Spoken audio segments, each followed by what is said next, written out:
In the business world, the old playbook for managing change, well, it's pretty much broken. We're seeing this massive shift happening, moving away from just fighting resistance to building something way more powerful, resilience. So let's dive in and break down what that really means for all of us. Okay, let's kick things off with a number that should really stop you in your tracks. 70%. Yep, that's the failure rate for major change projects. I'm talking about the big stuff. New tech rollouts, major reorgs, strategic pivots. For decades, this has been the super frustrating reality of trying to get a business to evolve. And here's the kicker. The problem is actually getting worse, not better. Get this, back in 2016, the average employee had to deal with maybe 2 major changes a year. Fast forward to 2022, and that number jumps to 10. It quintupled. But while the amount of change was skyrocketing, guess what happened to people's willingness to support it? It totally collapsed, dropping from 74% all the way down to just 43%. This, my friends, is change fatigue in action, and it is a massive red flag for any company out there. All right, so this brings us right to our first big idea. We're living in this world of constant, nonstop transformation, but we're still trying to use these old, busted approaches to manage it all. It just doesn't work anymore. See, the traditional model, it treated change like this one-off event, right? It had a clear start and a clear end. And the main goal was super simple: overcome employee resistance. It was like this reactive battle. Leadership would push a change, and management's job was basically to go in and squash any pushback to get people to comply. But think about it. In a world where you have 10 of these changes a year, you just can't fight 10 separate battles. You're gonna burn everyone out, plain and simple. And this is exactly why the smartest organizations out there are making a really fundamental shift. They're moving way beyond this old idea of just fighting resistance. It really all comes down to 2 totally different mindsets. The old way, it saw change as this one-time hurdle you just had to get over. But the new way, it sees change as a constant state of being. So the goal isn't to win one single fight anymore. No, the goal is to build a permanent capability. And what is that capability? It's organizational resilience. So what is organizational resilience really? Well, it's the ability to not just take a punch, but to adapt and actually come out stronger on the other side. I absolutely love this phrase I came across. It's not about bouncing back to where you were. It's about bouncing forward to an even better place. It's like building a corporate change muscle.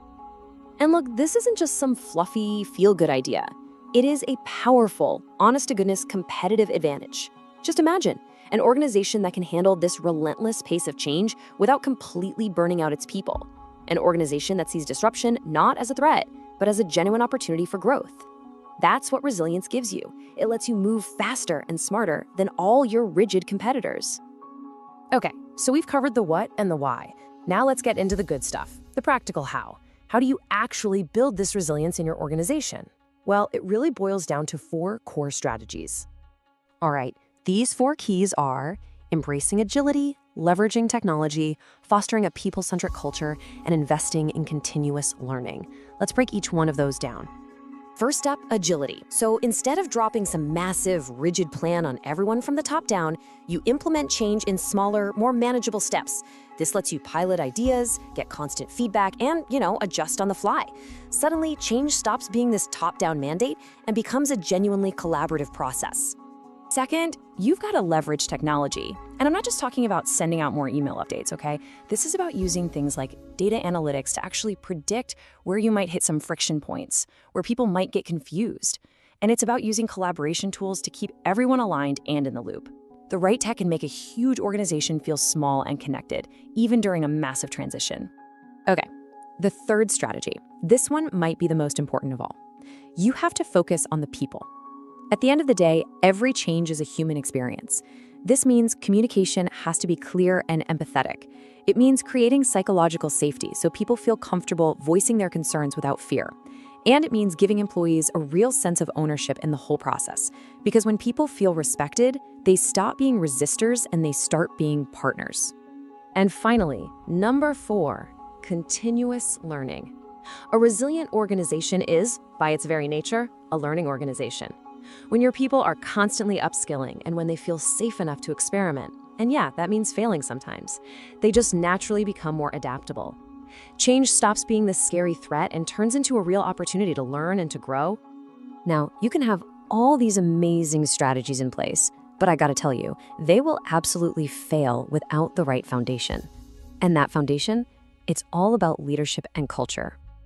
This brings us to a really fundamental, mind-bending question.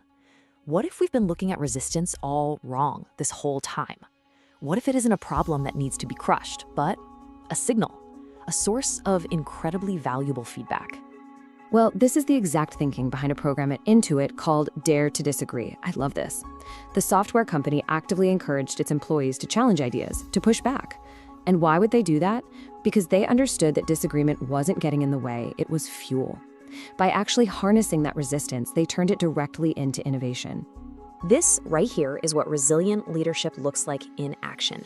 It means modeling the behavior you want to see, being flexible and optimistic, communicating with total transparency, actively asking for feedback from your team, and this one is so critical, treating setbacks as learning opportunities, not as failures that need to be punished. So this all brings us to the ultimate goal, right? We have to completely reframe what success even means in this new era of constant, nonstop change. The new reality is actually pretty simple when you think about it. Change isn't some big storm you just have to survive. No, it's the new climate we all live in. So the challenge isn't just about getting through it anymore. It's about getting better at navigating it together. So let's end on a thought that I think perfectly captures this entire shift in thinking.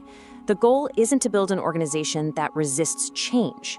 The goal is to build an organization that is resistant to failure. See the difference? That's the leap from a defensive crouch to a proactive, forward-moving stance. And honestly, it's the absolute key to thriving in the future of work.